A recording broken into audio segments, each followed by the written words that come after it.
Hello? And now, AM 650 presents your source for leading-edge news and information on today's hottest products and services. This is Experts on Call on AM 650. Well, hello and welcome to Experts on Call. This edition is Quay Pacific's Talk About Strata. I'm Sterling Fox. My co-host is the Executive Director of the Condominium Homeowners Association of British Columbia, Tony Giventu, Vancouver Province condo columnist, back with us. Hello. Hello, Sterling, and good evening. And guess what? We have Adrian Murray back with us Always tonight. a pleasure. Adrian Murray, Strata lawyer from White Rock. Welcome back. Great to see you as always. Thank you, Sterling. Good evening. Your summer is going well? Very well. Oh, good. Actually, the weather's helping. Oh, no kidding. No kidding. We've had just excellent go of it so far. This program, and Adrian, it's so important that you're here because, boy, oh boy, you want to talk about a topic in a strata context that is the subject of much emotion and enormous dispute. Talk about pets and their people. And Adrian, how much of your actual strata law business ends up being resolving issues between condo owners and pets? Oh, I would think maybe 20%, 25%. Yeah. Huge misunderstandings about what's permitted and interesting issues in terms of strata corporations, which I'm sure we're going to get to, Right. but strata corporations that want to enforce bylaws and sometimes want to enforce them selectively.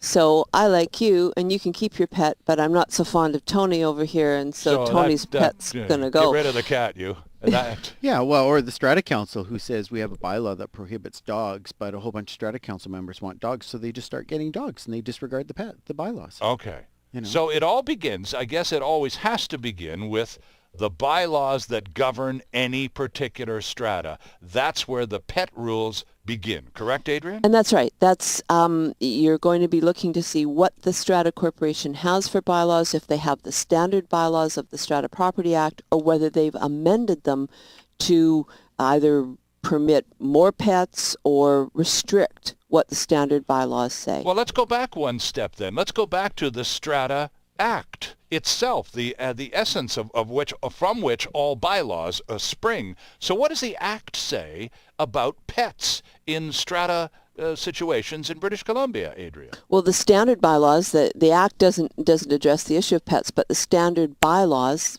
which every strata basically could start with, permits a reasonable number of fish or other small aquarium animals, a reasonable number of small caged mammals, up to 2 caged birds, and 1 dog or 1 cat. So your small caged animals would be your hamsters and your gerbils and such, right? Rats. Whoa, jeez.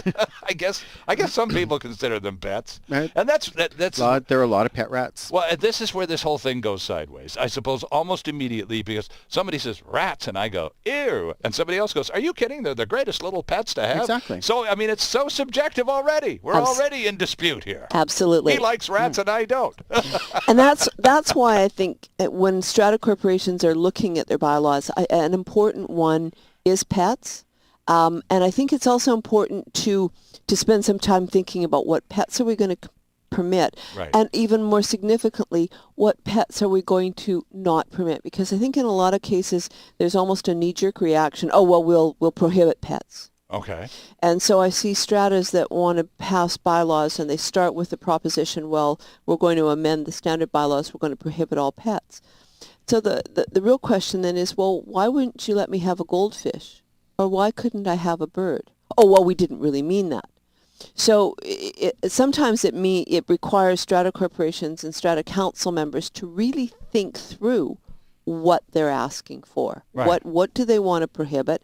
Is it really that much of an issue for someone to have 1 cat or 1 dog? And some stratas say no pets, and that's fine. They're certainly permitted to do that. And there are people who actually will seek out and pay extra money in some cases to live in a completely pet-free environment for perhaps medical reasons and others, aesthetic reasons. They don't want to be anywhere near critters, period. And that kind of, you can have a building like that, absolutely no pets, period, right? Absolutely. Interestingly, I just heard about a situation recently where we have a no pet building. A woman purchased in the building for that very reason because she has significant allergies. Okay, yeah. And now the Strata Council has let in a pet or more. Oh, good grief. So how that's going to end, we don't know, but we may well be seeing that as a court case. Well, I was just going to down the say, road. well, that just reeks of lawsuit. If you have a medical condition, and you've sought out and really done an incredible amount of homework and bought a unit, Tony, in a condo complex that is pet-free, and then you move in, you've got your money exchanged hands, and all of a sudden you discover, oh, maybe not so pet-free after all. You feel that you've been hoodwinked. If I'm that person, I'm going to sue somebody. I'm really ticked. Well, maybe not, because when you move into a building, you have to come in with the sense of knowledge that bylaws can change. Just because they started out with a bylaw that says no pets doesn't mean that bylaw is going to stay. You may find that the population of the building over 10 years changes substantially. It was all single purchasers, single family owners, single people who bought in originally. It was a great, it was a nice location for them. Within about 5 years, a new school was built nearby. So think about Vancouver contemplating that. And you start looking at the dynamics changing. Now we have families in the building, and families want to have pets for their kids, and all of a sudden the Strata says, you know what, we're going to have a vote on this, and sure enough the bylaw changes, and now we're going to permit one cat or one dog. And even without, changing the bylaws, you may end up with pets if they are a requirement under the human rights code. Okay, like a guide dog for a blind person, that kind of There's thing. There's a variety Okay. of assistance pets Sure. that the Strata Corporation simply cannot refuse. Right, that's a human rights issue, That's a isn't human it? rights issue. Right, okay. So the no pets building, although you may go in thinking that there will be no pets, there's a number of circumstances where there either may be pets because they were grandfathered at the time, Right. the bylaws may specifically change, or there may be pets, the bylaw may not have changed, but the pet may be permitted as a consequence of of a disability pursuant to the Human Rights Code. So is it naive, then, to expect to be able to go shopping, and suppose you've got a pretty hefty checkbook, to be able to go shopping and find somewhere that is a pet-free environment because that's what you need? Is it naive to expect to find one in the first place and that will be a pet-free environment indefinitely? Is that just flat-out naive, Tony? No, I think it's certainly possible to find buildings that are pet-free environments, but they're not going to be pet-free absolute all the time. That's never going to happen. You may still even have visitors visiting people in the buildings who have guide dogs, right? They're going to use the elevators, Sure. and if you're doing this because of medical allergies or something like that, there is no way of getting away from it 100%. You can't deny access to accommodation or the intent to accommodate or the use of the property for people with certified assistance pets. And so they're going to become a part of the life of a building. Maybe this isn't the right type of place for you to live if you need, it's absolutely essential that you need an environment that is going to be protected from pets. And as a buyer, there are things to start thinking about.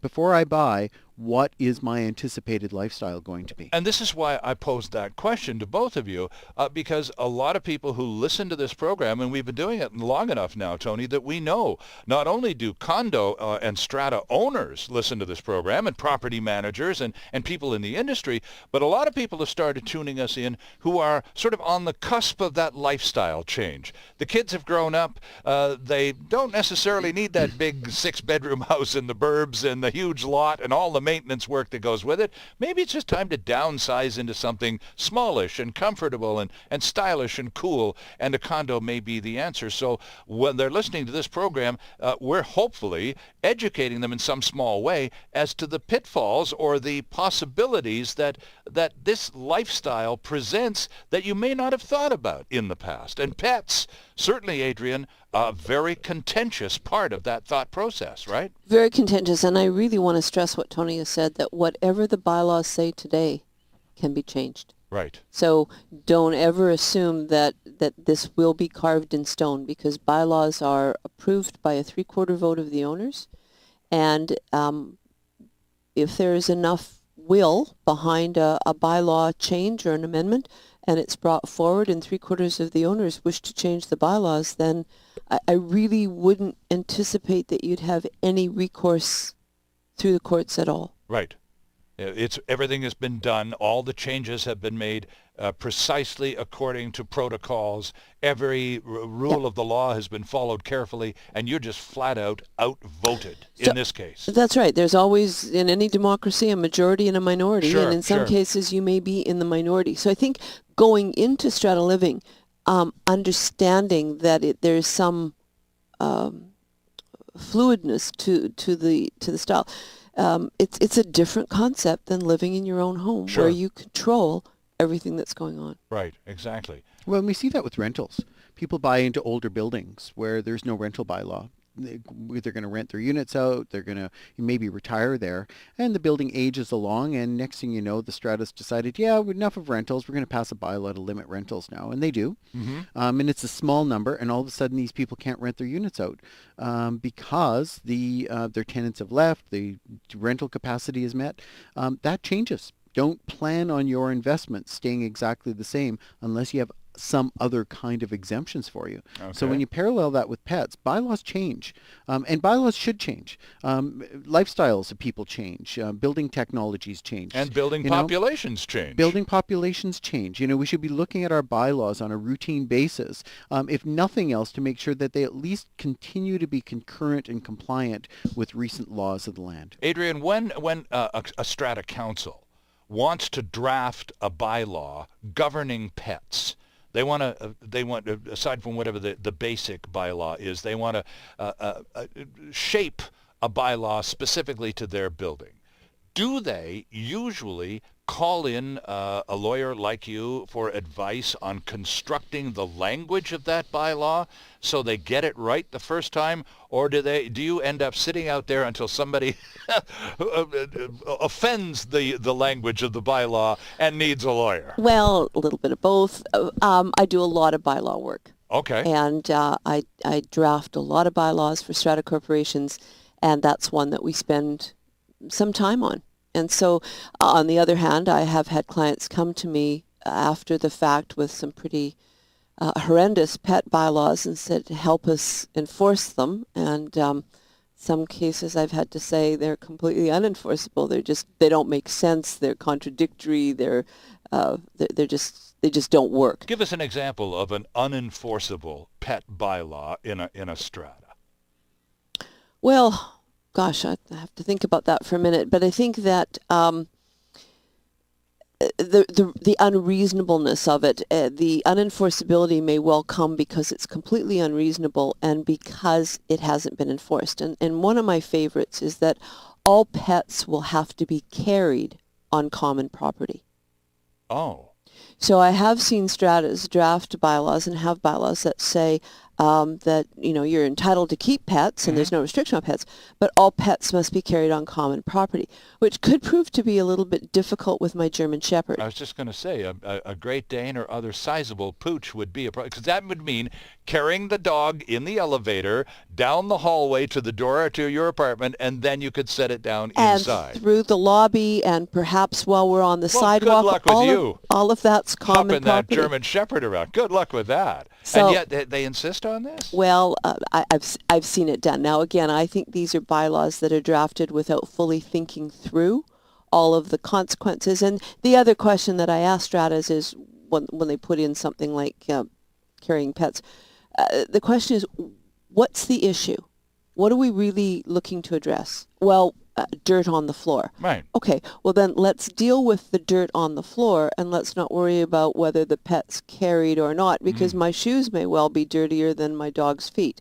So let's talk about bringing in the dirt and not talk about carrying the dog. So those would be the kinds of things that, in my view, I think you run a strong risk that a judge is not going to enforce a bylaw that requires you to carry pets when there's no other restriction on size, weight, right, height, sure. Okay. or anything And else. Tony, you're just rolling your eyes like crazy as Adrian is explaining this.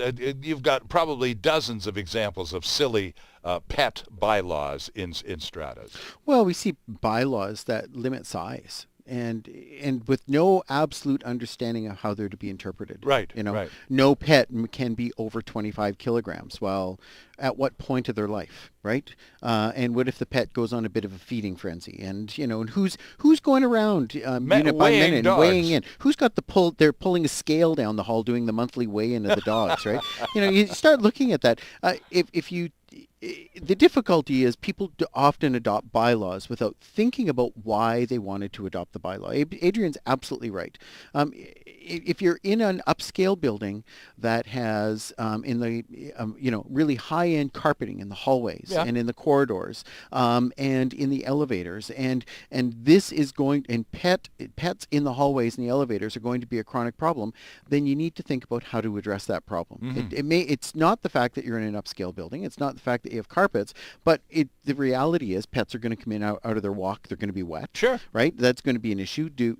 Are there better places that people can come and go during rainy periods with their pets? Can they come through the parking garage entry and use the main elevator to get to their floor to reduce the impact on the lobby and the entries? And there are other ways of kind of regulating this respectfully so that people can still have their pets, but at the same time it respects everybody else in the building.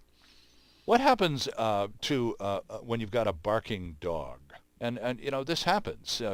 Dogs are they're creatures of habit. Most of them have some sense of duty, and if they hear what they perceive to be an intruder, even if it's the next door neighbor walking down the hall from the elevator, they're going to do their job and go, woof, woof, there's somebody out here, and I'm doing my job here. I'm earning my chow. And one dog starts to bark, and sometimes another dog starts to bark, and you get this sort of this rolling snowball effect of noise at all hours. How does that get resolved?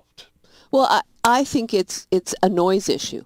It's not really a pet issue. It's excessive noise. It's unnecessary, undue noise. It's a nuisance.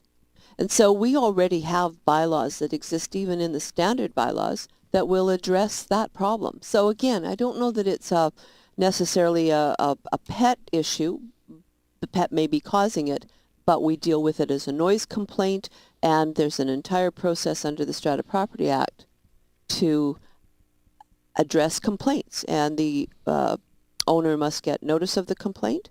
They have an opportunity to respond, and the Strata Corporation's entitled to fine. Now, when I draft pet bylaws, I'll also include a bylaw that permits the Strata Corporation to order the removal of the pet if the pet is determined to present a nuisance in the building. Right. So if we're getting a number of noise complaints, the middle of the night barking dog, yes, and an owner's had an opportunity to address it, they won't, or they can't, whatever the issue may be with the dog, then it can be ordered to be removed. Now, at that point, once the Strata Council orders it to be removed, if the owner doesn't remove it, then you'll need a court order. But if the Stratas followed the process, I would be quite confident in going into court, because you can't allow one owner or one owner's pet to disrupt an entire building. That's fair ball, isn't it?